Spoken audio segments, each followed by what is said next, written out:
Like this is week number 4 of the Mechanyx Midweek Hang. This is also like week number 6, not having an interface that works with my mic. So we did all the intro anyway, but I just started the recording. So we'll do it again. Welcome everybody to the Mechanyx Midweek Hang. We've got our audio. We are on week number 4. That's crazy. We've been doing the Midweek Hang for a month now, and we've already heard some incredible stories, incredible stuff, and it's only going to get better from here. So here's to 1 month on the Midweek. We got 4 million of you guys checking in. So many others of you kicking down the doors as I'm sure the night goes on. Yeah, we have a special friend that is back on the desk, and I'm going to switch over to my two-person. Watch this. Production value. Transition. Hello, Paige. Welcome back. You know it's going to be good when he says the words production value. Production value. We're all about the production. For everything, it's Kaizen. You gotta like improve on one little thing every single week. That was important. Or you know about Kaizen and like Japanese business, having lived in. Oh yeah. Okay, that's a good thing. Kaizen is a good principle to. Just like Ulti Page is a great person to implement back onto the caster's desk. Welcome back. We're glad to see you. Tell us where you've been, what you've been up to.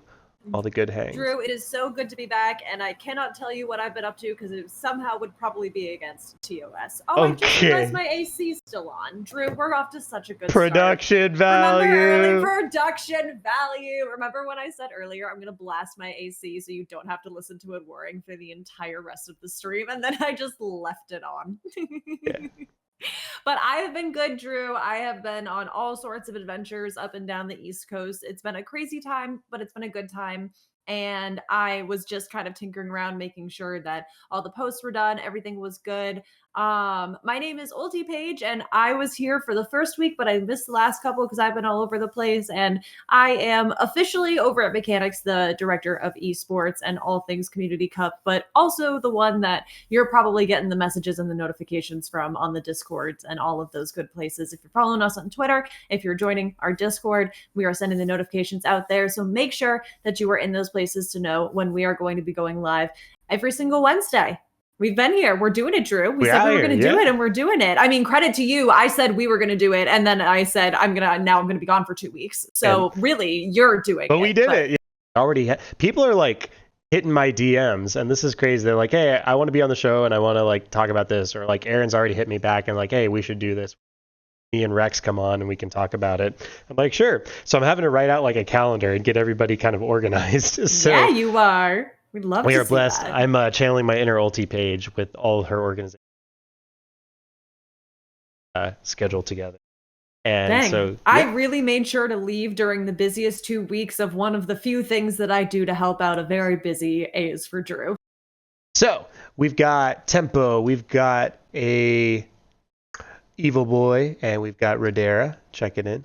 Is his mic cutting out or my hearing thing? No, it very well it does. Be. It does fade out a little bit. Yeah. So as you might have seen in the introduction, our dear friend Drew had one of those really nice streamer mic things. You know what I mean? And then one day I get on a Discord call with Drew, right? And I'm like, hey, what's up? And I hear sounds that sound like if I were to pull a robot out of the depths of hell. And it had been taken over by an evil spirit. It was so crazy.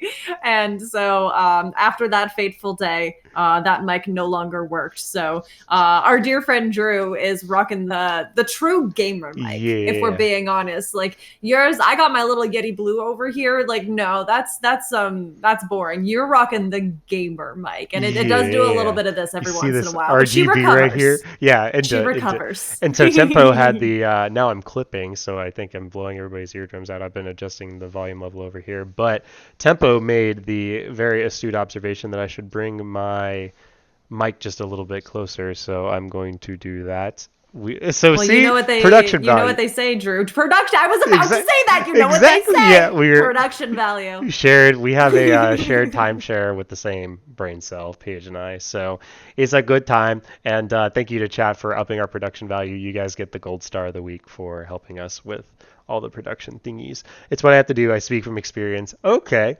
Yeah. Tempo is a streaming gorilla. He gorilla in the sense Oh. that he's like he has to find solutions to everything, not like a literal Ah.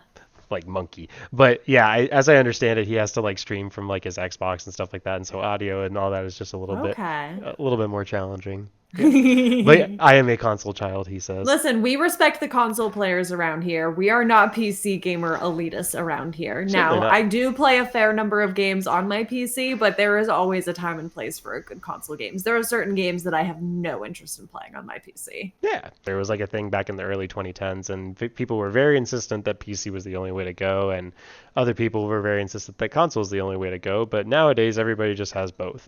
Yeah, most So people have like a household that has one, or at this point, everything is so cross-platform, you know. It never used to be that 10 years ago, the games that were like exclusive on Xbox could also be on PC. yeah, You know, there's a lot of crossover there that just didn't used to exist that does now. So if there's a game coming out, there's a good chance you can play it on both, and that they'll at least, you know, it's pretty rare nowadays, depending on the game, I guess, but for big AAA releases to have like a PC exclusive game, you know. yeah. Even with Valorant just got a console version recently. hmm Tempo actually plays Valorant on, or no, wait, he plays Apex. That's my bad. Speaking of Ah. cross-platform, the next Monster Hunter will be fully cross-play, and I'm beyond stoked. Yeah, Ooh. maybe that's a good thing to talk about while we are, occupying time. So, and we'll leave it there. So I played the console beta with Douchey, very, very nice. So Douchey is like an enigmatic individual. Like he just has a lot of different stories and he kind of just pops in and it's like Douchey's here and then he'll say like all these things that are out of the pocket and then he just like goes out into the ether again. So, but maybe that's our discussion of the day. Like obviously I feel like cross-platform is I don't know, is it an objectively good thing, an objectively bad thing? Is it kind of in the middle? And I think what I'm trying to do is I'm trying to frame a larger discussion because we hit on the console versus kind of PC argument, but do you think the industry is heading towards an area where we just kind of play on whatever and everybody's in the same player pool? I mean, from the stuff that I am hearing and listening to, as far as kind of what's happening in the gaming space, it sounds like a lot of companies are making the shift at this point from making things exclusive to just like putting it out everywhere. I'm pretty sure if it might, I think I'm remembering this correctly. Square Enix is the one that makes Final Fantasy, right? Yes.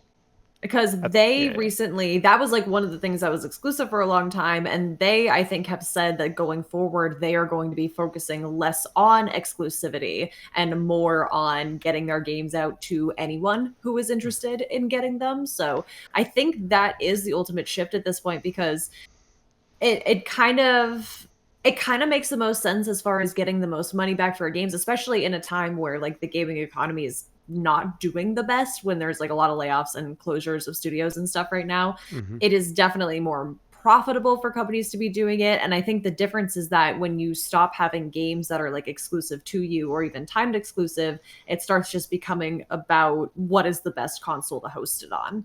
You Agreed. know, which one can host it better, you know. So it changes the value in the way even that like the console wars and everything kind of goes on. But I think we're going to see more of making things available on all different things, even with Steam Deck coming out now. Like Steam is putting out games that are built intentionally to have modes or have ways that you can alter your settings to make it so that it is functional as best as possible on Steam Deck. So hmm I think that's the direction it's going. Yeah, no, And I think it's ultimately for the best for everyone. I agree. I think that's a very astute observation. Also, chat, feel free to chime in at any point. This is a three-way discussion at the moment, so we'd love to hear your input as well. Tempo said, just wait, you think he's out of pocket. I mean, Douchey has like Sketch for his profile photo, so I just kind of like know the breed, or like the kind of person that makes Sketch their profile photo is the same kind of person that's going to say like kind of out of pocket fun stuff. So, but anyway, yeah, getting back to it, like you hit on a couple points there, and like it's always good like when we get into these discussions because I'm like, oh, I want to talk about that, I want to talk about that, I want to talk about that. So that's a very insightful thing that you do, Paige. But I think the first thing, there's like games are just way more expensive to develop now. You talk about AAA games, and they're on the multiple millions or hundreds of millions of dollars to develop these projects, and the industry has kind of demanded greater experiences because like a video game as a media form is an experience. It's an experience based media form, so you have to create an experience, you have to create environments, you have to create sound and everything like that. So they're ever inching that more and more and more. And then like I feel like technology is also kind of doing the same thing, but like they get really close and then sometimes they'll overlap, and that's when you get like golden era or golden age kind of times in gaming when like players' expectations are at a meeting point with the technology and the community and the things that are available. We'll just kind of bundle like online communities and stuff like that. Like the thing that I'm alluding to is like I think about when I was in high school and stuff like that, and we had Xbox Live and everything like that. We were all playing Modern Warfare 2 and Halo 3. The technology at the time that was revolutionary because it allowed us to connect like after school, and we would play and share very intelligent discourse in these lobbies. Of course, nothing but like highly researched and highly academic Nothing but the discussions. Of best. course, yeah. Nobody like throwing out like mean terms or anything like that, or heaven forbid something racist, but I digress. So like that was where the technology met the needs of the industry at the time, but now I feel like the industry's expectations are so far up here and the technology has been trying to capture or catch up so much, and a lot of people are rightfully so holding these companies accountable because like where the physical technology or the hard tech. See you in 5. Yes, he's here. Muffin, our man of Let's the hour, he'll be in go. here shortly. So Stoosh, welcome in. um Hi, Stu. it helps the esports side of things too. I feel it opens up more opportunities for everyone to get into tournaments or competitive stuff. Yeah, absolutely. And we can talk about that's going back to the discussion of cross-platform, but just going back to like right now, there's hard technology and then there's kind of the benefits that are derived from that technology. So like the communal aspect of like Xbox Live and everything like that back in the day, that was derived from the technology that underlined Xbox Live, the voice chat and connectivity, multiplayer, that sort of stuff. Those are the hard technology or the hard sort of features that created the soft benefit of online play. But now the technology is kind of petering out, and these companies are spending hundreds of millions of dollars on these like games and everything like that. And you'll see that games aren't really like they're iterating, they're not innovating. So like we get a new FIFA, we get a new Call of Duty, we get a new everything every year, but there's not a whole lot of new stuff that was created. It's just kind of like the same multiplayer, same campaign, that sort of stuff. Warzone, Mhm. Call of Duty Warzone, I think was a kind of a big step towards an innovation in the Call of Duty franchise, but since then everything's been on that. And a part of it is being risk averse because again, you have hundreds of millions of dollars tied up in this one production or that sort of thing. But then you get into here's a company that's spending hundreds of millions of dollars. They haven't created like a truly innovative game. They've just been iterating. And here you have all these expectations from the community and everything like that. And naturally, there's always going to be a clash because it's like, hey, we're paying you every single year for this new game, or there's these DLCs and everything like that. We just keep throwing money at you, but you seem to be like dropping the ball in experience. And so when you look at it in that way, yeah, games are just a lot more expensive. They're a lot more like risky to get into, especially at the higher echelons. And we've talked in previous things and everything like that. But I think crossplay absolutely opens up the door to studios to be able to recoup a little bit more of that cost. And to Tempo's point, it opens up so many avenues for like esports competitions and stuff like that, like cross-platform and everything like that. It opens up new communities can now play together and stuff like that. And I think now there's an expectation that's kind of been levied with that as well. That if a game is cross-platform, the expectation is that I should be able to like take my character, take my progress to any platform that I want to play on. And when I can't do that, that's kind of a letdown. So, um, yeah, Stoosh page moving up in the world, official title. But yeah, all that's to say, games are more expensive. Cross-platform, I think, is just an objectively good thing for the industry. It's good for developers because it means more money, and then it's more beneficial to the players because you can play with your friends and you don't have to worry about. So Muffin, if you jump into the public Discord, just in any of the VCs, and then we'll drag you in. We have a private channel in the Mechanyx public Speaking Discord. of esports, what a good Esports, yeah, accidental segue. Thank yeah. you, Stoosh. Mm-hmm. So we are getting ready to talk with our good friend TalkinMuffin. He will definitely introduce himself a bit, but he has been a good friend of the Mechanyx family for a long time now, and there are some really cool, exciting things in the works right now together, and there's some really fun things coming up that we are getting to do with our friend Muffin. So, really excited to be able to talk to him tonight and hang out and get all the Indeed. details. What is In, it like starting an esports org in mhm. 2024? Beautiful. Shao, or SC, thank you so much for the the lurk as well. Hi, Essie. Shout outs to the Mario Kart command. That's a little bit of a throwback, but yeah, we we'll get that set up. And Paige, if you can continue to stall and like check in with chat, because I'm also doing production value. So production value chat. Wait. Speaking of which, do you want to make it week 4 on the screen? Oh yeah. Yeah, But, production value. So chat, whatever we say production value, I just want you to see this in your mind, just production value, just spaced out with like the reverb, just production value. But yeah, we're updating all the things. Paige is going to enchant you with her wonderful skills of like talking while I put together what is only described as one of the greatest 3-person layouts in streaming history. Oh, so, he's working yeah, on the we're cooking. On the Discord I'm layout. cooking. I see what you mean. Yeah. But also it says week 3 on the screen, but week 4 on the title. No, it'll be I'm in editor mode, cool. so it's going to transition perfect. over in just a Awesome. second. Yeah. Also, how's Mechanyx Bot doing? Is it doing okay? I think Mechanyx Bot is taking a fat nap. Nice. Our vendor Okay. has been having. I got a couple emails from DigitalOcean, who's the vendor. That's right. Yeah. And so I might have to give it a kick in the butt, but I will do that as well. Production value as always, but we will have all the commands. Yeah. Well, okay, I have now officially decided that I want a global Mechanyx sounder for the shop. That is just you way too close to the mic saying production value. I could do it. Yeah, I'm gonna add so much production value to that. We're gonna cut that immediately and put that as a Mechanyx sounder once this is done. That's going on the global store for sure. Indeed, we'll have it enabled by next midweek hang. But there's plenty of you guys that have worked in a corporate setting. You know about shareholder value, and so shareholder value in Mechanyx term is production value. So we have shareholders and everything like that, but production value is much more thing. I saw logo. I know LMFAO but I recognize the giant glizz. That glizz. Yeah. Are you talking about the flash across the screen for Dark Razard? Because I think I saw that as well. Yeah. Indeed. I love how recognizable he is. Indeed. Founder shares. Josh, good to see you. We're doing well. We're creating production value. The thing is, so I have this 3-person layout, and obviously Muffin's going to be the star of the show. So like previously, the biggest cam or the biggest view was going to be me, but I have to update it. Right. And Streamlabs OBS, you can't just like copy a label. You need to paste. They do have the paste duplicate option now, which is really cool. But then if you edit one, it edits the other. They fixed that though. So now you have paste as duplicate and paste as reference. Yes. The reference one. Yes. Yeah.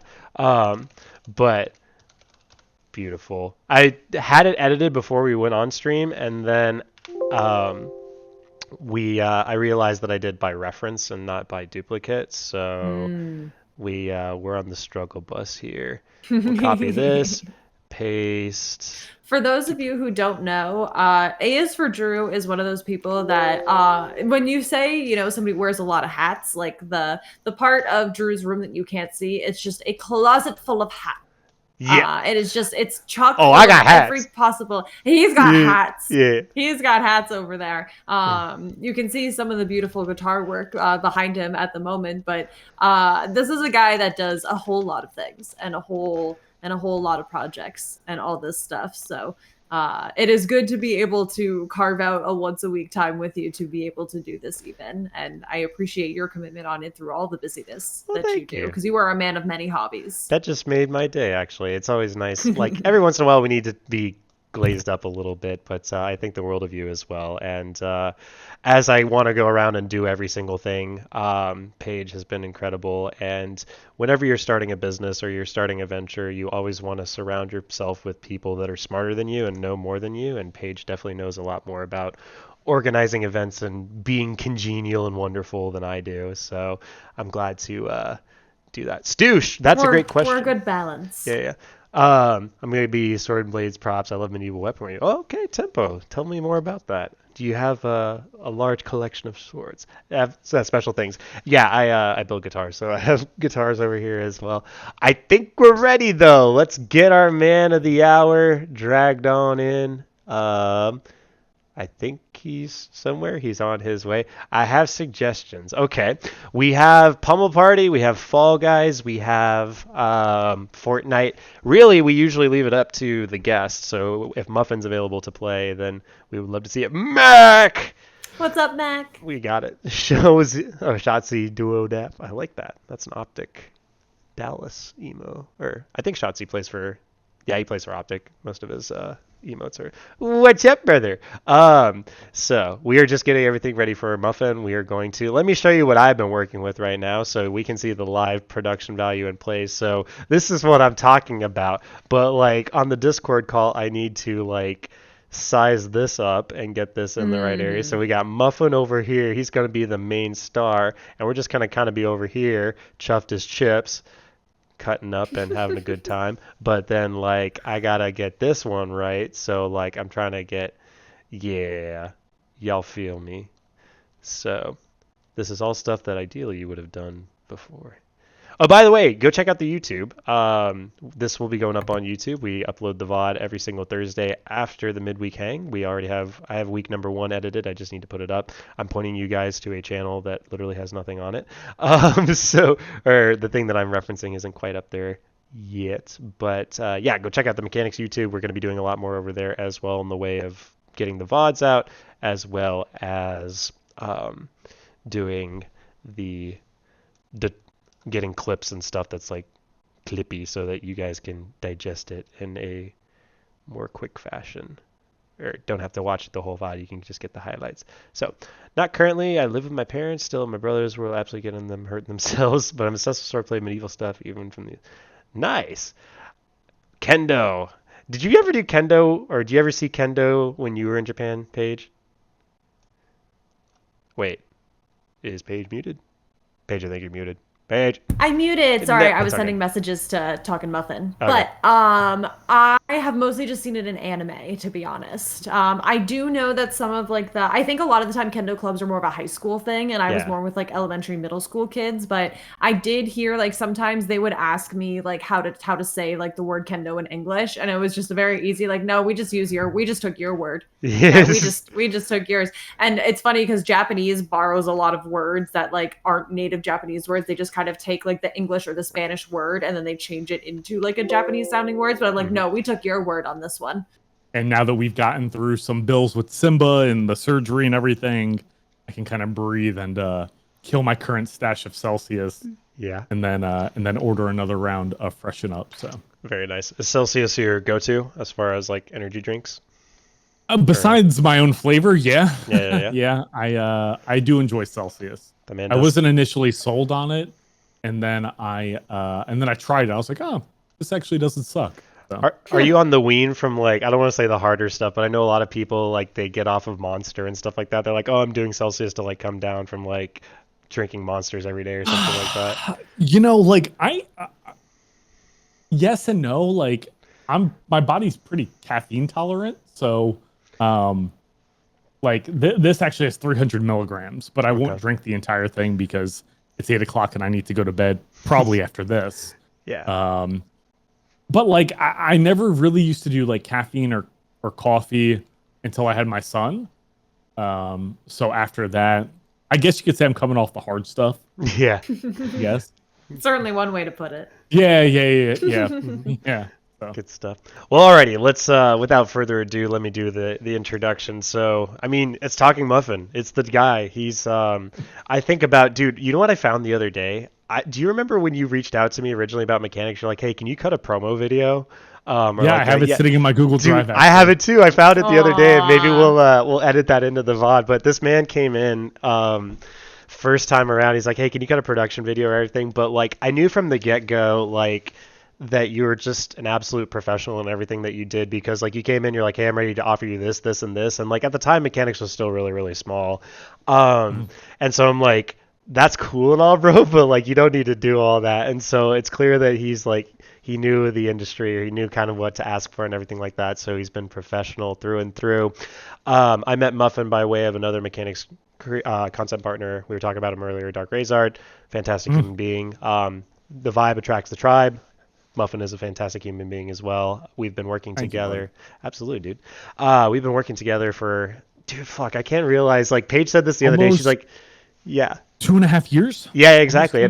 I don't know where the time went, dude. It seemed like just the other day we were launching and stuff like that. But there was we worked together. We kind of did back and forth. You've taken some steps back. I've, kind of gotten in the time chamber working on Mechanyx stuff. Mechanyx has grown, and now obviously you've grown to what we're going to be talking about today. But I think there was that fateful moment when you announced that you were starting an esports org, and I remember I had made a resolution in the new year because I felt like last year I didn't really support you guys. Paige, this as well. I didn't stop into streams as much as I could have, or I wasn't, because I was just like so turtle mode, like into coding and stuff like that, that I never really got a chance to come around to stream. So I was like, it was around January or February, I'm dropped in, and it was Saturday. I'm like, oh, I have the day off. Like, I don't know if I want to work, but let me see what Eric's doing. Let me drop in. And sure enough, it's like, hey, we're launching an org. And at that exact same time, I was getting ready to want to work on stuff with esports with Mechanyx, which is what it is now. But I knew I wanted to do something with esports, and so I think that kind of dropping in, and then the phone call that happened, like I think a couple days after, it was that following Sunday where we talked for like just an hour and a half and we hashed that out. I think that is going to be a pivotal moment, not just in Brick City history, but also in Mechanyx history. I think that was like a big pivoting moment, and it was kind of a watershed moment for us both. But that's Muffn, co-founder, owner of Brick City Esports. He is here. He has given us some time today to talk about all the amazing work that we've been working on together. And so, yeah. Do you want to take it away? Yeah, Muffn? so there's actually a few things I want to touch on before we actually get going. So, first off, Paige and Drew, thank you for having me on. Thank you for everything you guys have done. Like I kind of talked about in the meeting, I'm a very direct person. So like everything that you guys have done is nothing short of incredible.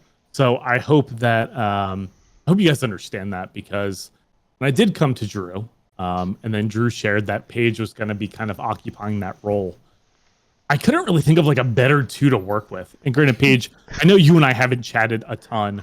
I've always kind of been the serial lurker hanging out in streams of the Mechanic Partners. Because for me, like with work and everything, my social battery is kind of shot at times. But the one thing that I always enjoyed was my conversations with you, Drew, about content and everything that happened. And then Paige's just super fresh take on everything just makes me like super excited to kind of work alongside you guys. So I'm wicked excited. And I do hope that at some point in history, we look back and be like, man, that 1.5 hour phone call dramatically changed trajectories for a lot of people, which I think is going to be really cool. I think if not Mechanyx, then just the whole esports industry. Like if it didn't change esports history, then I wanted to have at least changed like Mechanyx and Brick City history. So I just wanted to change something, man. Yeah. Like that's, and we'll go into the org and things like that. But I guess if somebody doesn't know me, hi, I'm TalkinMuffin. My name's also Eric, a content creator for nearly 3 years. I don't even know what I create content in anymore, because I mostly just write TikTok ads nowadays. And I stream like 2 days a week. But yeah, I alongside my brother, I created an esports organization because I was sick and tired of people doing it wrong. And I was sick and tired of the same demographic, and I want to elaborate on this, being selected for esports organizations. Because ultimately you get into one of two scenarios. You get into the people who have a ton of followers, either legitimate or illegitimate. The people that are incredible at a video game, which that's in their own right. Or individuals who know somebody, right, at the end of the day. It's pretty rare to just find the person or people who just work their tails off and hope for the best. And when my brother and I opted to create Brick City, that is what I wanted us to foster. Yeah, we have some people that have incredible followings, especially on the content creator side of the house. But we got those, and I say the dogs who just work their tail off. Because much like our friends over at Mechanyx, it's not about how big you are, but about how hard you work, I think, at times. So that is literally what Brick City's foundation is. People who just work their tails off, get yelled at by dad, aka me. And, you know, I think a big reason why I created it, too, with my brother is that, and this is going to get very real for a moment, and I don't think I've ever admitted this out loud. I honestly think that for me, my time in content creation is past. Yeah. I I was fortunate enough to apply for Twitch Partner before. I didn't get it, but then I lost steam and I met my wife, and there are things that are just a higher priority now. And for me, that's running Brick City. And there's people that are still going after it, doing that grind day in and day out. And I want to support them now. I want to take that supporting role. Yep. And for me, that's why I'm totally fine just sitting in the armchair helping make decisions about how we can position an organization and leverage it with our partners to not only help our partners, but help the people that have been duly selected. Yep. I run the day-to-day. My brother is kind of in the background if I need business ideas, but I basically run the show. I have a great team on the advisory board. 2 of them are in here. And then a good friend of mine, Derek, or Iron Bison, a former higher up at Roblox. And then my brother, Mike, who is a business logistics nerd and probably one of the smartest people I know. So, damn, what an introduction. Every company needs one. Yeah.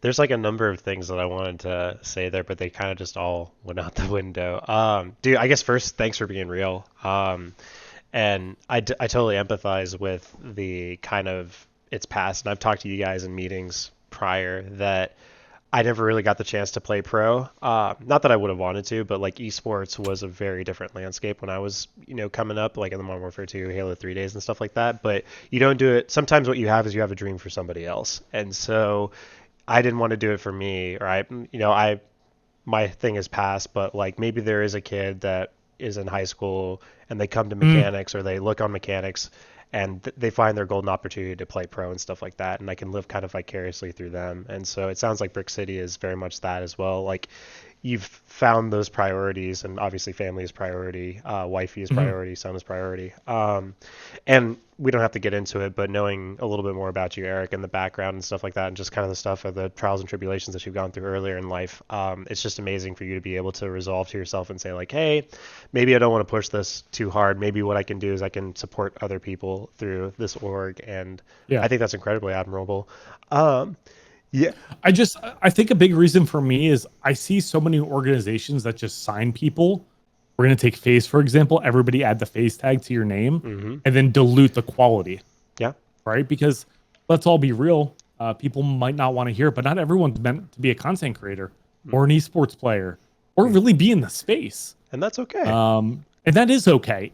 And in some places, it's not okay because you might be a garbage human. And like at the end of the day, I signed people because I believe in them. I'm working with you and Paige because I believe in you guys. And I'll go fight for those people now, right? So we believe in you. Also, chat, if we want to speak to Muffin's like executive functioning or his executive skills, the man literally just fired somebody in chat while he was also dialoguing. So the 5th time that Aaron's been fired this week. But I mean, jokes aside though, the fact there's like Brick City is showing up. We got Tempo, we've got Aaron, we've got Nick, we've got Sonia showing up. Like most of Brick City is here, and I think that speaks to the quality of like the org that you've cultivated and the people that you've kind of selected, and like you said, you're fighting for them and they're here right now. So chat, as we're coming up with questions, feel free to let us know. We'll be watching the chat as well. Let me just make sure we're caught up. I don't find myself entertaining, so luckily I'm good at games. Tempo, we might circle back to that because I think there's a voice in your head. You're always your worst critic and stuff like that, and so we'll get into that. So we talked about Brick City. We talked about kind of the inception, that starting point, the ethos that you had, which is just like hire the right people, don't do it the wrong way. And really, chat, we have a brilliant opportunity here just because we have a little org owner, and Muffin, depending on your schedule, we might make this a multi-day or a multi-week thing, but I'd love... It can be a multi-week thing. Yeah. Okay, perfect. Because there's just so much that we can break open here. Because I know plenty of you guys that are either players or, you're interested in starting an org. Maybe it is like, hey, I'm not really a pro player. I'm not a content creator, but I could definitely... Randy, thank you so much for the follow, by the way. I could definitely like do an org or something like that. And I mean, the industry has been dotted with plenty of people like that. Like you look at Hex, Matt Haig, Nate Shot is one of the, I always talk, it wouldn't be a midweek hang without Drew talking about 100 Thieves, but that was started by Matt, and then now Scump owns a majority of Optic along with some other players as well. There's been another TSM was owned by Reggie, but Reggie turned out to be one of those garbage human beings that you talked about earlier. But yeah, I really want to dive in and talk a little bit more about the org, kind of like your decision-making process, and maybe some of those, maybe open up the dialogue to like, hey, how do you be a good judge of character, and how do you find those right people? Because a lot of people have done it wrong. There's some people that are doing it right, and so you want to make sure that you're in the latter category. So yeah. So Brick City, can you kind of give us a lay of the land? We've heard from some of your players, but we've never heard from like the top down kind of the organizational structure. So what does Brick City have going on for it right now? So if we look at staff, right, up at the top you have my brother and I. And when we talk about like roles, I just call him a co-founder because I really do handle day to day. I occupy like the co-founder, owner, general manager role, and then kind of offshoot to that and not very far below is like the advisory board, which is obviously you and Paige for your respective expertises, and then we have Derek and I have a lot of work to do this year. Derek, former higher up middle, I would call him like higher level management at Roblox. The guy's a freaking wizard. Has some amazing connections within the community, and he and I are going to be, hopefully, if we can iron some things out, traveling to the West Coast and trying to get funding for the organization after we kind of let them cook for a bit. And when I say let them cook, I let eSports cook. Let them cook. Apex cook, COD cook, and then, there's the potential that, Sonia, myself, Mac, and Pusher might jump from Valorant to Spectre Divide, which is Shroud's game coming out. Yeah. So owner operator, but my brother and I have talked about this for years.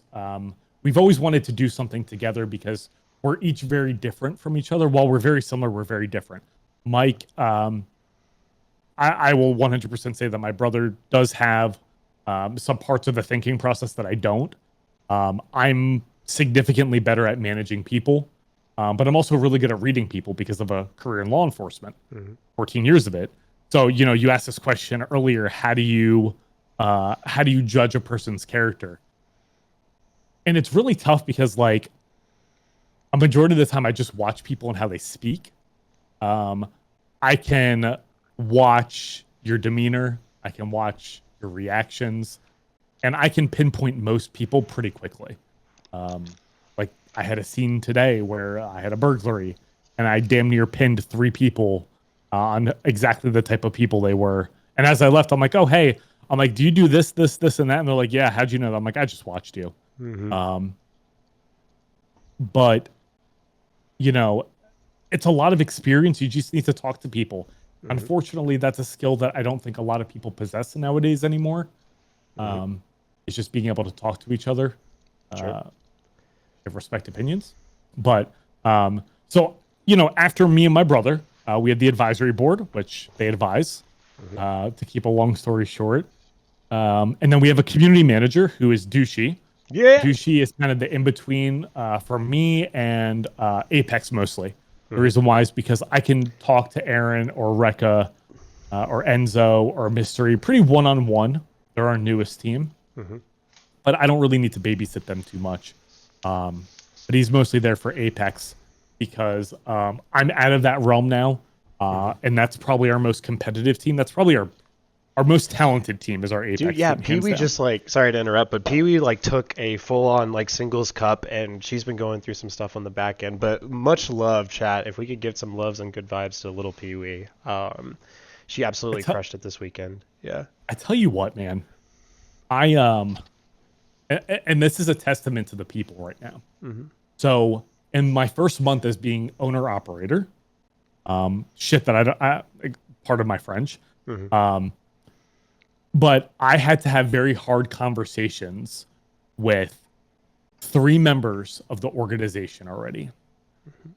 And two of them, one conversation just recently happened, but two of them showed me exactly why they're here. Mm-hmm. They took constructive criticism. They went and did what they needed to do. And I couldn't be more proud of people like, it was Douchey and Pee-wee. Mm-hmm. Pee-wee went and just impressed the hell out of me. She worked her tail off, and she continues to do so. So I'm so proud of her.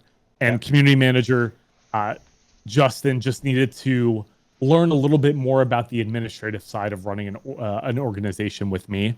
He kind of is my assistant. And I'm so incredibly proud of him as well. And the third person, I'm not going to rat them out yet because we just had the conversation. But I know that they're going to do the exact thing too. And man, it just makes you proud as an owner to see your group grow. Mm-hmm. And literally, Kiwi went from focusing on something not related to Apex to then focusing on Apex, and now she's just killing it. And it's stuff like that. Like, even if it's trivial, like just refocusing, a lot of people might view that as trivial. But to be able to do that while you're handling all the stresses of outside life, it's incredibly difficult. That makes you really proud as an owner. Absolutely. And as a friend, like I'm an owner of the org, but I'm also her friend. Absolutely. So, Pee-wee, for the record, we're talking about how you crushed it this week, and we're so proud of you because we know that you've been struggling with some stuff, but the ability for you to lock in, and it's impressed all of us. Everybody on this desk, on behalf of all of us on Mechanyx and Brick City, we love you. Been doing the best. So sorry, I didn't mean to cut you out there. No, you're good. You're good. But what was I going to say here? I was just on a train of thought. Let me just get it back here in a second. You're an owner, but also a friend. And I'm just proud of what they do. So, absolutely. So after Justin, there's no more staff. There's just content creators and teams, and we have 3 teams currently: Apex, COD, and Valorant. Valorant is currently in the inactive status just because we had 2 people step away from the team to just handle real life duties, which is totally fine. And we appreciate and we hope they're doing well, Charlie and Marlo. Yep. So then Apex and COD are both active. Absolutely. Yeah, Charlo. Yep.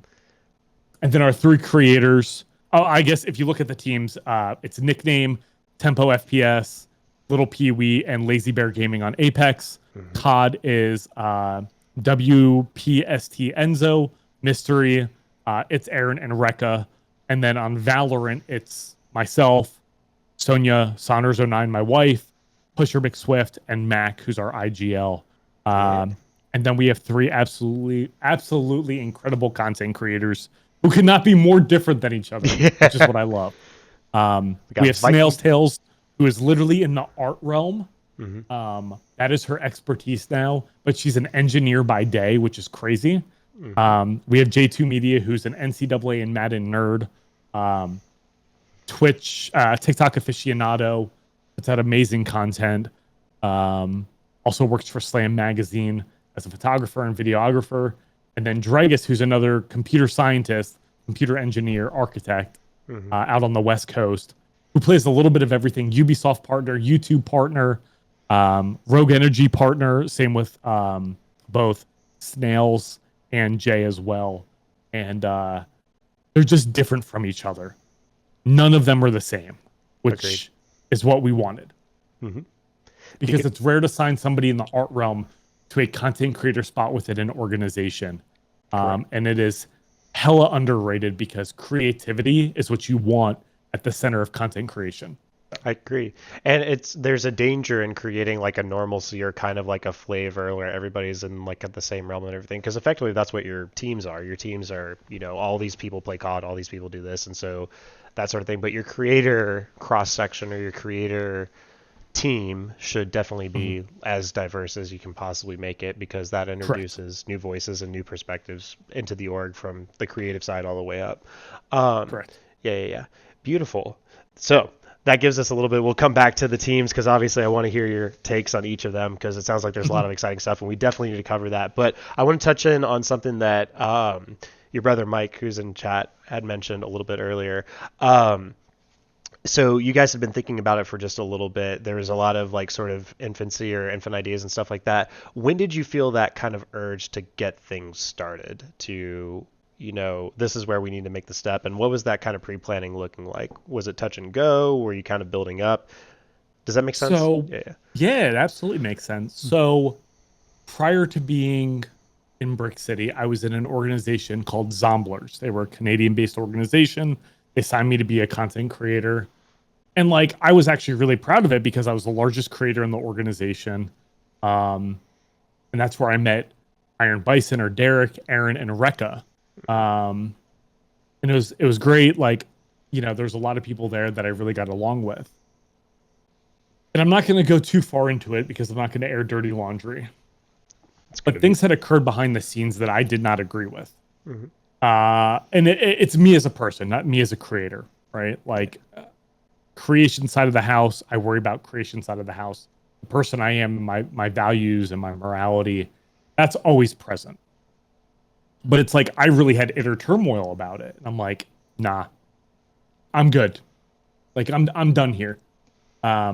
So I asked them to break my contract because they let go of Aaron and Rek. And I might not talk to those guys every day, but they're some of my closest friends. Mm-hmm. They know my name. They've been in my house. They've met my son. And for anybody who knows me, like, doing all of that's a pretty big step because I don't just get close to people. Yep. So right when they were gone, I reached out to my brother. I was like, hey, you know how we've talked about this for like years, doing something? And he's like, yeah. I was like, now's the time. I was like, now's the exact time. Mm-hmm. And he's like, really? I was like, yep. I was like, we need to come up with a name. And we're both from, we both grew up in a pretty hard part of New Jersey. Mm-hmm. Newark, New Jersey. I know the spot. Yep. And I was like, Mike, I want to pay homage to that. And he's like, Brick City. I was like, Brick City eSports. Mm-hmm. I love it. Yeah. And right around this time, I was like, I want to get Derek in on this because he was starting to step away from Roblox. He was going to have a little bit more free time, but he was going on his own journey. And I'm like, man, there's just an it factor that people have that you want around you. And Derek's a good human. Mm-hmm. I went to Derek. I was like, hey, what do you think? He's like, I'm down. Yep. Since he's kind of had to taken a step away just to handle life, which is great. I'm not happy for him. But it was at that point where we're like, I want to do this. Do you feel like the pieces lined up? I think the time was just perfect. It is. Right? Yeah. Like, I learned what not to do. Mm-hmm. And I'm like, you know what? I'm not a stupid human being. I might be dumb at times. Like There's we all are. Yeah. Yeah. And I was like, I can do this. I can help people. And I think it was around the same time where I like rectified in my head that I was like, you know what? My content career is, I think, on either at the pinnacle or on the downslope. It kind of just depends on, what level of effort I put in. I was like, I want to help people. Yeah. Weird. I work in public safety, so. Mm-hmm. So then I was like, I need to figure out a roster. I need to figure out how many teams I want to have. I'm like, I want to keep it small in the beginning, and then I want to go from there. And the hardest thing about building an esports organization, and eventually I'm going to make this into a YouTube series, is that when your friends find out and you need to tell your friends, listen, I know you think you can do this, but you can't. Oh. Yeah. And it's horrible, right? Like, it's horrible. But that's the directness in me. Yeah. I had two people come to me and be like, Eric, I want to do this. I'm like, I'm sorry, I will not sign you. They're like, why? And I'm like, because you claim to be a content creator, and my definition that I need for this organization does not align with what you do. And I'm sorry, but like, if you ever want to make that next step, you absolutely can. I'm not trying to be rude. I'm just trying to be real with you. You can hate me for being real, but you'll respect my opinion at the bare minimum. Gotta stand on business. It's nothing personal. It's just business. Nope. Yeah. It's always business. Mm-hmm. So I had to do that to a few people. Mm-hmm. But then I was like, okay, like realistically, who do I want around me? I talked to my brother, and we just started to fill out a roster. And we started with Apex, and we started with Valorant, and 3 creators. Mm-hmm. So beautiful. So yeah, I think there's just that moment in your head, and call it divine intervention. But yeah, this is the time. Like, you went in and Mike's like, are you sure? And then, yeah, this is the time. And then you start to see all the pieces line up. It's like, this was the time, this was the time. And then things start to line up. This is the time. And then Aaron and Derek, who you didn't or knew from the old org, and they were like maybe kind of your friends, but now they play a pivotal role. And so this was definitely the time. And so you just kind of go. Yeah. And so you'll have that feeling. Paige, I know you chimed in for a little bit there. How are you holding up over there? I'm great. Yeah, no, this has been really interesting because I have kind of been involved with one specific side of the whole operation as far as Mechanyx kind of working together with Brick City. So it's really cool to kind of hear some of this history for how things have kind of come about. It's really, really fascinating. And I think, it's interesting. I just finished this book recently called The Tipping Point, and it's about like what it takes to kind of have something take off and be successful, what it takes to kind of make that final step to like make that change. So it's really, really interesting to hear about. I would be curious in your kind of like process of doing all of this, as far as just kind of what you expected when you decided I'm going to go in and fully create this organization. If someone out there were interested in making their own esports org in 2024, what is advice that you could give to them that you wish maybe had been bestowed upon you before you got started? See, this is why I really like Paige, because she asks great questions like this. There's so much to unpack here. So let's hop into it. So first off, the advice that I wish was bestowed upon me. I think the biggest thing that I wish I kind of knew more of was the business side, because when Drew, we just had an internal meeting, right? And Drew was talking about the sales tax in other states and stuff like that, and taxes and things like that. And I'm like, shit, I didn't think about that. I didn't think about that.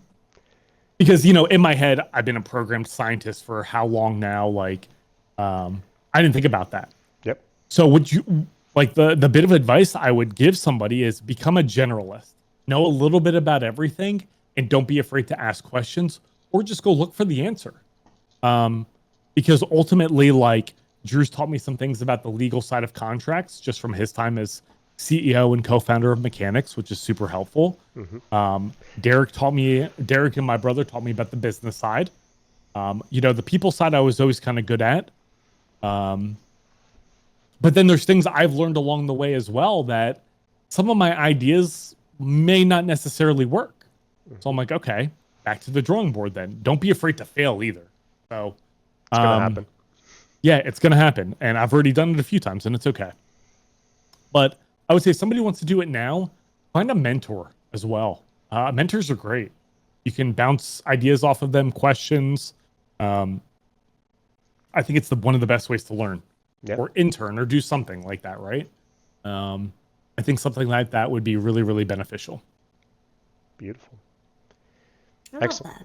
Yeah, excellent question, Paige. And it's funny because we share same brain cell. I was thinking that was the question later down the road, but Paige brought it right to the forefront, as she often does. There was a good bit of importance there. There was another thing that Paige talked about in there. I tend to do a lot of talking, so that's totally fine. I'm trying to unpack it in my head, because you asked the question about, okay, I actually remember now. It was actually an offshoot to what I said. So there was, and this kind of talks about something with Drew as well, about giving people the chance to do something or join an organization or things like that. You can also study it in college. Cleveland State University has an amazing program here in Ohio, and I'm actually in talks with their director about going up there and just looking at their program and building a relationship and a rapport with them. It's things like that. You need to make connections as well. So that's what I wanted to touch on. Absolutely. There's a ton of networking that goes into any, and I'm not going to say the cliche of network is your net worth, because that is a cliche and people say it all the time. So it's a good thing that I'm not saying it, but, you would never. No, definitely not. But it's like, we talk a lot about viral content and stuff like that. And the nature of that phrase, viral content, has its roots in humanity or like human interaction. Whenever a virus is introduced into an ecosystem, it is transmitted by communication. So we've spent so much time thinking about how do I make my content viral? How do I get this in front of so many people and stuff like that? But virality as a concept is so corner to our industry. I think about like we started off, I met you by way of Dark Razard, who I met by way of one the cool guys on TTV who was kind of patient zero, if you will, to use the medical analogy for Mechanyx. So really in business and a lot of these things, you just need one. And I remember when Jordan and I were first starting out, it's like, let's just get one. Jordan had already built the rapport and kind of like had the ask for Cool Guy Zone. But like once we knew them, you can kind of hopscotch. And I still do a little bit of outreach and stuff like that. I haven't done it nearly as much now because I've been busy with Brick City Esports. And obviously you guys have given me plenty of leads and stuff. But there will come a point that, and people don't call, or I don't call people call me. Like people will hit my DMs and stuff like that. Like, hey, like, you know, I know you by this way or that way. Like I'm interested in using Mechanyx and stuff like that. And it's few and far between, but you'll get there. And so for anybody that is like worried about the initial start, like, oh, I need to like go out and do like these sort of things. If you can cultivate just one or two or three very, very good relationships, like you said, find a mentor or something like that, like come and teach me what I need to know. You'd be surprised how many people that person will know that can immediately hopscotch you to another person and stuff like that. And then it kind of just takes off. Your network builds itself. There's still some hard work. You need to be an agreeable human being and everything like that. But networking isn't as abstract or as difficult because of that virality that we were just talking about. Humans inherently like want to transmit information. So if you have a good product or a good service or something like that, it's going to make the rounds. You just got to get it started. So agreed. Yeah. We talked about the inception. We talked about, you know, getting started, what advice you would give. This is a weird one because we were talking about failing and this kind of came into my head too. I think there's also another point when you're starting in a venture like this that you kind of just become numb to failure. And what I mean by that is that you're going to fall. It's like, okay, well, that didn't work. That kind of blew up in my face, but then you're right on to the next thing. And it took me a while to get there. Do you feel like you're there as well? Do you feel like as a potential esports org owner, you have to be numb to failure or you have to kind of build that mentality? Or what are your thoughts there? How does failure play into starting an org? Oh, this is going to get me in trouble. Okay, so... Okay, so I know I'm definitely older than the both of you. Sure. And I think one thing for me, okay, so we're gonna remove age for a second. Okay. I was an athlete my entire life. I came from a very Italian household, and my dad was military. Mm-hmm.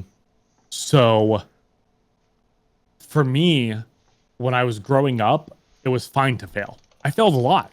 Yeah. I'm the person who learned by experience, whether it was baseball, school, relationships, life. I've done enough messing up for the masses. So I think your upbringing and the cultivation that way is really what sets that foundation. But you need to have the mindset,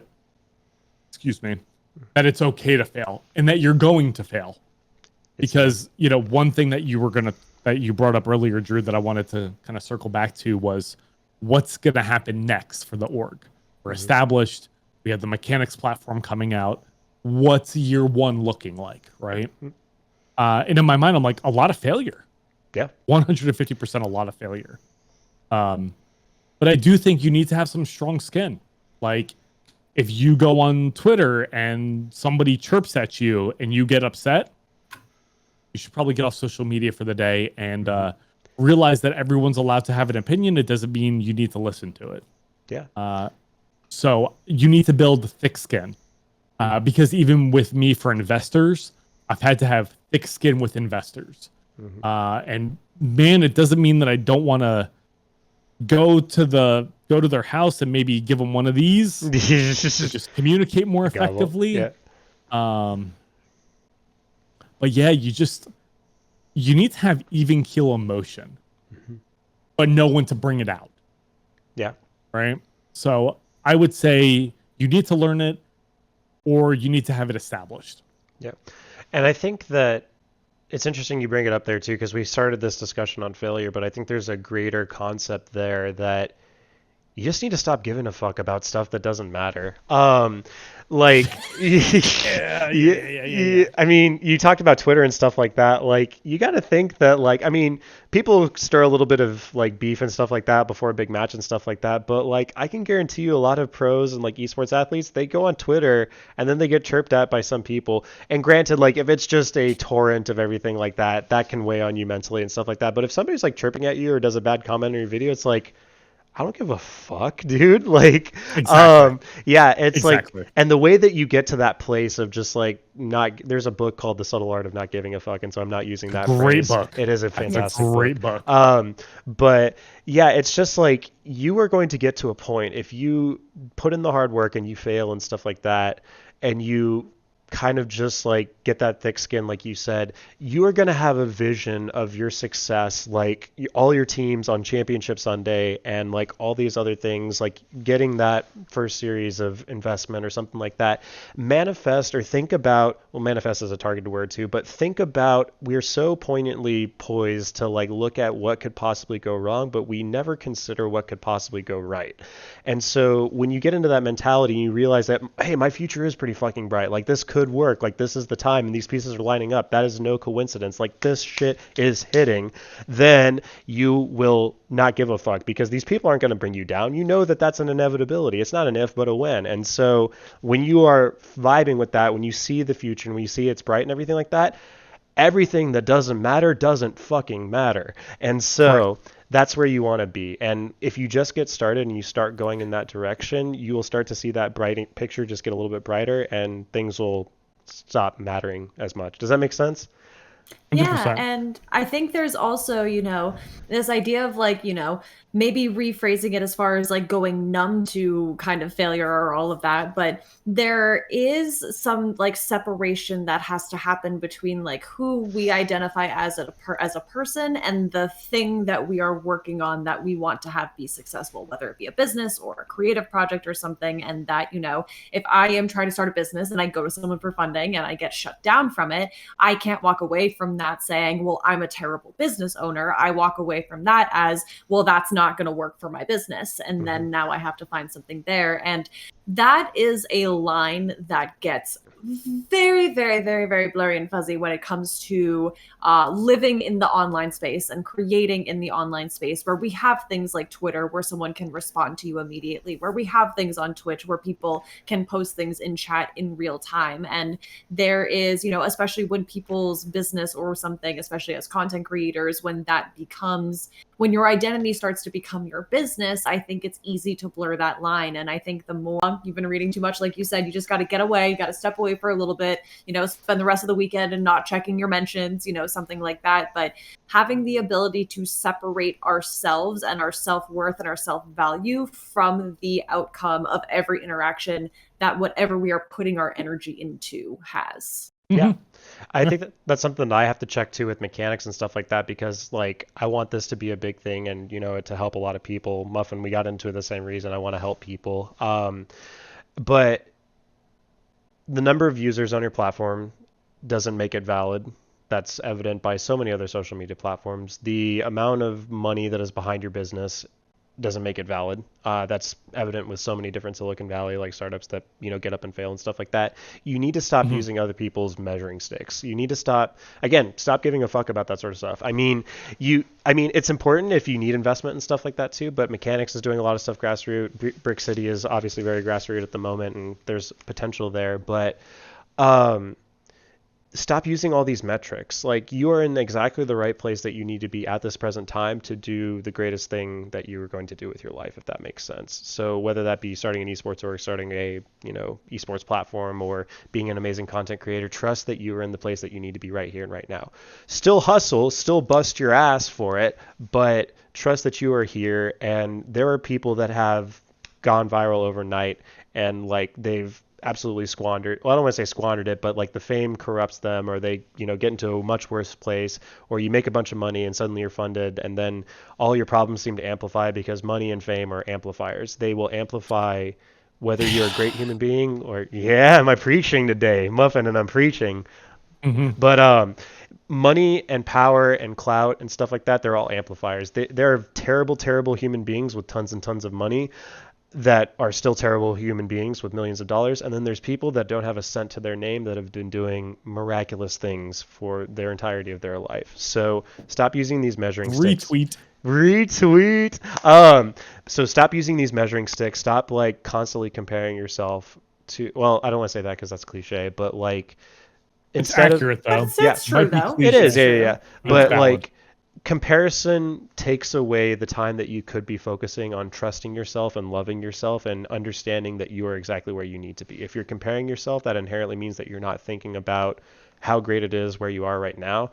And if you really check yourself, if you really think about it, and I heard this the other day, if you take a minute to stop and stop comparing yourself and you think about where you're at, you'll come to find that the things that you prayed for are here. Like, you prayed for these things years and years ago. And I prayed for a lot of these things years and years ago. I never would have thought that like I'd be able to branch out and meet all these amazing people. That was a byproduct of my ambition, or Jordan and I's ambition, to help people and to build this platform and make it our livelihood. But never in a million years would I have thought I would be here on this show with an amazing 14 million people.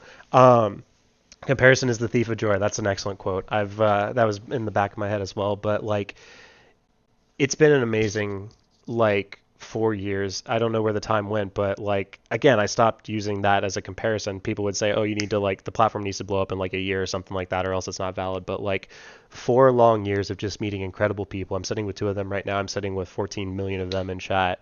And like, I didn't even pray for this, but it's a blessing that I'm here. And so I was blessed in a way that I didn't even pray for it. And I think if a lot of people came back and take a look at that, like, just stop and think about what you prayed for like 2 or 3 years ago and ask yourself if you're in that place right now. And you'd be surprised to see how much lines up. Sorry, I'm pontificating. We're taking away time from Muffin because he's got all this great stuff. It. Yeah. Hello, snails. We're over here. Snails, how was your stream? Snails, tails, just wrapping up stream. It was funny because I had a lurk machine pulled up and Snails was over there, and like with her bangs, it looked like she had like a little bit of a hat on. So I'm like, is Snails rocking the hat look? But then she like went up a little bit, and then it was like, oh, it's just the bangs. So let us know. Hello, Snails. Yeah. Probably the only one on the Brick City roster that hasn't been fired already. Or fired this. I'm a bit sick, lol, I'm okay. So we've talked about starting the org. We talked about when you know it's the right time. There's never really a bad time, just get started. We've talked about advice. I guess the piece de resistance, the thing that we're going to leave people with, and kind of the cliffhanger. You good on time? Got time for one more question? Yeah, I could probably get 2 more questions, honestly. Beautiful. And Chad, if you guys have any questions, Paige, I know you've been asking some very questions as well, but from the man on top, from the owner himself, I've heard it from your teams and everything like that, because Nick and Aaron have been on here a couple times now. They've given me their view from the team level, but as an owner, can you go on record and tell us what can we expect from Brick City over the next couple? I mean, we talked about year 1, it's going to be full of failures, but you've got a lot of amazing stuff going on with the teams. Brick City Apex absolutely popping off. Pee-wee, nickname, all of them taking names. What can we expect from Brick City in the next year that isn't just like routine failure and learning? I'm literally like pulling up what I was actually going to say, so bear with me a moment here. Take your time. Yeah, no, this has been really appreciated. It's really inspiring just anytime you hear someone talk about like this idea that this like desire to do something has been brewing, or it has like, there's this inspiration to want to like do better within a space that you think deserves it. And then it really comes down to being the change that you want to see in this space. And by starting what you've done and taking on this role, you've said, not only do I wish that this is what the space had, but I am going to put my time and energy into providing that to the space. And I think that can apply to esports, but I think that can really apply to anything as well, wherever you're really like having that drive and that desire to put your energy and just following that push and doing the really scary part, which is actually doing it. And the doing it part is kind of the crazy part. Yeah. Okay, so year 1, Brick City Esports. My goals for year 1 is I did not want to sign a single contract with another company in year 1. And the reason why is because I felt like we would be undervalued in any space. There's also a lot of tension that comes with that. Suddenly, when you have other people's money, you have a responsibility. And we also have so many people that are already signed to their own exclusive deals.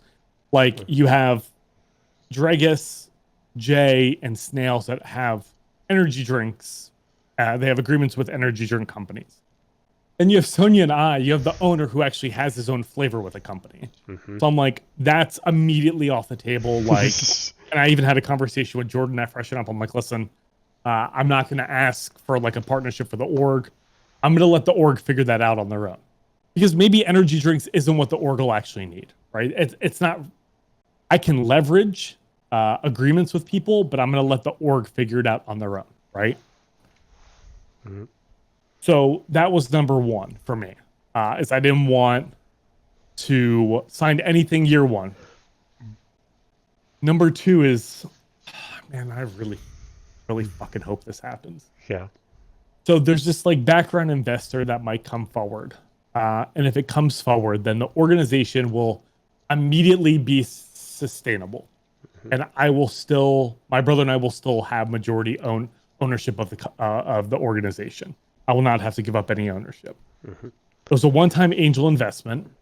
And it was interesting because it was talked about in such a way that a portion of it would actually just benefit me as the CEO and me as the owner, my brother and I as the owners, and a majority of it would go to the organization. We would be the individuals who would oversee the money. And my brother and I talked about what we were going to do with it. And in my head, I was like, okay, if in 2 years from now, the organization needs money, we're out of this money, what could I have done along the way to put us in a position that the organization is self-funded every year? Investments is one thing, that aside. In Central Ohio, it's really popular to send your kids to summer camps to learn how to be better eSports players. Yeah. Valorant, Fortnite, Apex, better artists, better whatever. And I'm like, you know what? If we get this angel investment and I purchase property, Sonia and I will live on it to oversee everything. But I want to build a creator house, creator like barn, basically. Yeah. It'd be like 30 by 40, but I would have 2 built-in apartments for 2 creators to live on site to pursue their dreams of going full time. That would be fucking sick. But the main living area would actually be like 3 to 6 PC setups that we could hold camps in the summertime where I could fly in members of the organization. And depending upon the week, because Sonia works from home, it could be like, okay, this week we're running a camp on how to improve your aim in Valorant. Mac and Pusher will teach the camp this week. The camp will be $1,200, which is about the going rate for a week. We will pay for our overhead. We will bank, whatever percentage of it, and then I will pay the creators for their time. Beautiful. Because in my head, one, I'm bringing in money for the organization. I can reinvest that. I can send teams to tournaments. 2, I can let that sit in a high yield account or invest it in the market and make more money that way. Or 3, I can just let it sit there and reinvest it into getting the organization and its members better equipment at that point, right? And I looked at the going rate, and for like 8 people, you can charge like $1,200 a kid for an entire week. And in our head, we're like, well, we'd have an outfitted kitchen, we'd have like a vending machine that, like, when they pay for the tuition, it also includes like a per diem for the kids to get healthy snacks, not shit snacks. Because, mental fitness and physical fitness and nutrition are all very important. They all go hand in hand. And then maybe even build a pipeline with like a university that we'd have one spot every year where like one of their seniors could come down and, it'd be like a scholarship, a one-year scholarship that they could try and go full time. It'd be like our way of doing a nonprofit part, right? Like donating back. It's basically because I think every kid deserves a freaking chance. They do.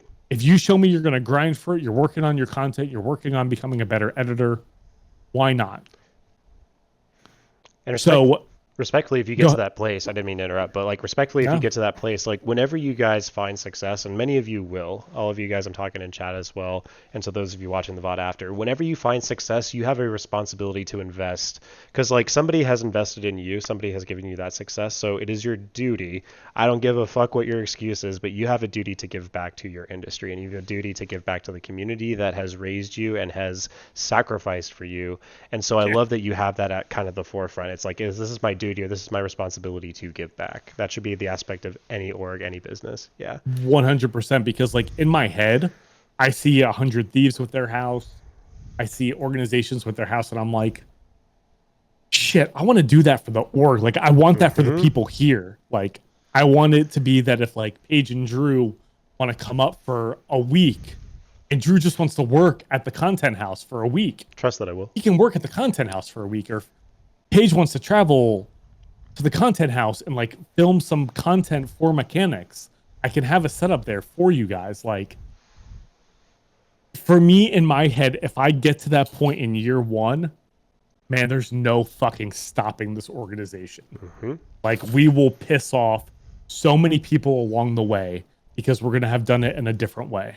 But are you gonna give a fuck? And no. Nope. There we go. Man, Going I'm right back to 40. it. I give zero shits what people think of me anymore. Yeah.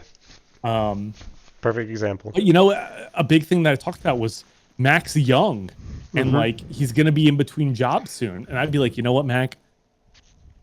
For like the rest of the year, I'll cover your expenses here at the house. You know, you could eat dinner with Sonia and I. Go make content for 6 months and see what happens. Man, spending the summer with his uncle and his aunt. That's amazing. Yeah. Snails, thank you so much for the follow earlier, by the way. And Mike, thank you for the follow earlier. I didn't say that. So, never traveled in your life, Paige? Never. Big Never old pot of once have pepperoni. I traveled. Big old pot of pepperoni and cheese if I ever saw one. Sorry, back to you, Eric. Not the pepperoni and cheese. We're gonna pretend you didn't say that. I can be hip. I know what's bussing in the streets. Yeah. Oh, all right, no. Timothy. I know what's lit with the kids. What's up, brother? You know, off the rip, that was it. And like, the cool thing is, I wanted people to like make a splash, and Pee-wee's already doing it. Bear got raided by somebody from 100 Thieves because they recognized his name from CC's. You know, Tempo, I want to be able to buy him a PC so he can just play on PC instead of his Xbox. It's just like, I want to do so many of these things, but you know, you touched on something earlier, and it's 100% true, because let's say I did get the investment, immediately I'm going to have people hit me up for things because I'll have an investment in the organization, right? Yep. And the second I start a series for the organization on YouTube where I talk about the house process, the organization process, and things like that, that just puts the organization under a microscope for good and for bad. So it's like really having a plan and approach afterwards. And it's like taking it a step further than at that point. So yeah, I think that's where kind of the torrent, or I was talking earlier about the torrent of just like some negativity. There's just like people that'll come in. It's like, well, look at Muffin, man's got big money. Because again, they're resolving with themselves that like I didn't make that step, or like I heard that little thing in the back of my head. And there's never a bad time to start, guys. And even if you feel like you missed it the first time around, you can always try again. But you will kick yourself for the rest of your life, and you'll find yourself in the comment section just spewing absolute hate on people that are successful because you don't love yourself if you don't make that jump. And so like, yeah, money changes people. Money amplifies the person that gets it, but it also amplifies the people that see it. Like some people just can't, I mean, they can't stand to see a guy get up. I think that's in a song or something, but yeah. And that brings its own challenge and everything like that. But I'm glad that you are like astute, or you're aware of the fact that like, yeah, that's a lot of money all at once, but you also hit on something little. It's like, here's these little incremental things. Like, let's get Tempo a PC. Let's do this. Let's do that. I think little things done with great love can really change the world. Not my quote, that's Mother Teresa. But yeah, it's so those little incremental things, they start to add up, and in the same way those other like little bricks, like brick by brick, those things lined up. See what I did there? There's also these little things that you can do that will line up and just kind of build your good karma bucket for later down the road when you want to get the good stuff. So, and there is actually one other thing too that I want to do that it's well known, actually, at least Mike and I have talked about this, is that we want to fund Mechanyx. We want to be able to fund Mechanyx. Nice. Because like granted, people are like, oh, there's Patreon, oh, there's SoFi. There's not a Mechanyx, you idiots. Mm-hmm. There's a website with a different name, but Mechanyx is just different. And like my big thing is like giving, and we talked about this earlier, giving back to the people who got you there, right? Mm-hmm. And in my head, I'm like, I'd totally make like a one-time donation to the team and be like, here's to make sure that you guys can operate for the next 2 years while we get this shit up and running, because it is an investment, right? Mm-hmm. So, yeah, man, it's Aaron, it's $6.90. I'll remind you, and we'll go on record. Just federal minimum wage is $7.25, so Aaron would Aaron, he could be compensated in Dunkaroos and Sunny D because he wants those in every damn meeting. That's plenty for McChickens. But like, one big thing that I've never actually talked about is like, I would absolutely love the organization to be so successful someday that I could literally retire from working and just run the organization. Yep. Because that would be such a huge goal of mine, is be able to handle the day-to-day, and just let the organization make money and be able to be the person who helps the organization, continue to grow. My goal would be never to sell the organization. Mm-hmm. I would actually rather just like keep it within the organization and almost do like a style where, I'd have to change how it's all written and things like that. But I would never want to sell out with the organization. No, yeah. You have too much fun. Like you get into it, it's like, oh yeah, I'm gonna cash this check and cash out. But then you start meeting people and you start getting into the day to day. It's like, this shit's fun. And then yeah. I'll cut you a deal, dude. One CEO to another. And I know we're talking because it means a lot to me that you're interested in funding Mechanyx and everything like that, and we can obviously talk offline. The culture of Mechanyx has always been that we wanted to do it grassroots, but maybe we would consider something like that. But I'll do this. So I would just sneak it in Paige's pocket and be like, "Hey, Paige, say you found this in the street." That works. Oh, look, a wild stack of money. Yeah, but I don't think. I mean, and this is another thing that we can maybe talk about at round 2 because I'm feeling like we're gonna hear round 2, and I don't mean to put you on the spot here, but I'd love to have you back for round 2 one of these days. Yeah, but round two. Muffn has talked extensively about helping people, and I'm a big proponent of when you put money into the world, when you put value into the world, the money will follow. Mechanyx is structured in such a way that we make money when you guys make money, and so when you guys succeed, we succeed. And so I would dare to say that even if, like, with some of the stuff that we've been talking about, I'm super duper stoked, and I can't chat. I am holding my tongue. Y'all know that I'm a loose cannon with this sort of thing. In 2024, I'm making sure not to like let things out before they're too secret, but we've got some big things coming. Big things are cooking with Brick City and Mechanyx. 100%. Yeah, exactly. Mm-hmm. And so I don't think it's far off that like we could help you guys get funded, and we like kind of raise together, and that all leads to, because we've been talking about like vision boarding a little bit. And there's no reason to think that like by virtue of helping you guys, we can also get funded as well. So my goal, not at all. Yeah, and my goal is to kind of get you guys there and help your community support you, and we get just a little cut of that. But I'll put it this way, dude. Game recognizes game, one CEO to another. I have this vision of Mechanyx Con, which is just this big gathering. We all get together, typical eSports like convention, everything like that. But really, it's the big crescendo. We celebrate the year of Mechanyx and everything like that. I will race you there, dude. And if there can come a day where we get in front of like multiple thousands or 5 or 10,000 people on that keynote stage opening day, and we both get to like hug it out, I will break down and cry in front of 10,000 people, and I hope you will too. And I think that's when we know we'll have made it.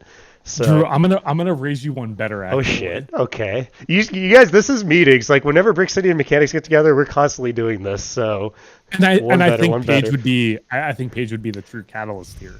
Yeah. Boy.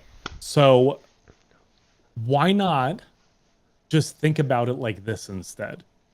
One thing that Mechanyx does super well, the Community Cup. Mm-hmm. What if we just did something crazier on a larger scale?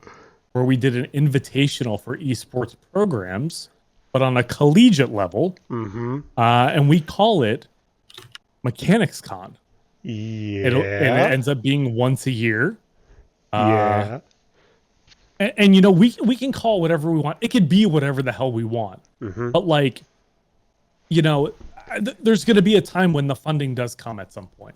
It'll get there. Yeah, whether it's by me or I shake down some Italian mobster. No, I'm just kidding.